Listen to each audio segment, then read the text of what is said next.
What's the meaning of claque?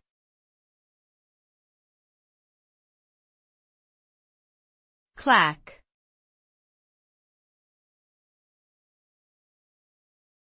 Claque.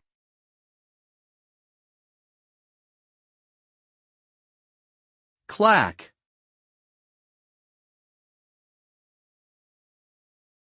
Claque.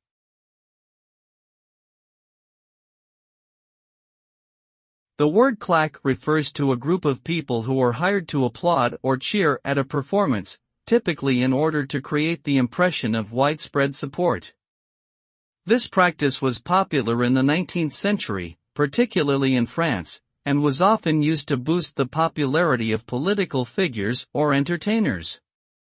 The term can also be used more broadly to refer to any group of supporters who seek to create the appearance of a larger following than actually exists. In modern times, the use of paid claqueurs is generally considered unethical and is rarely employed.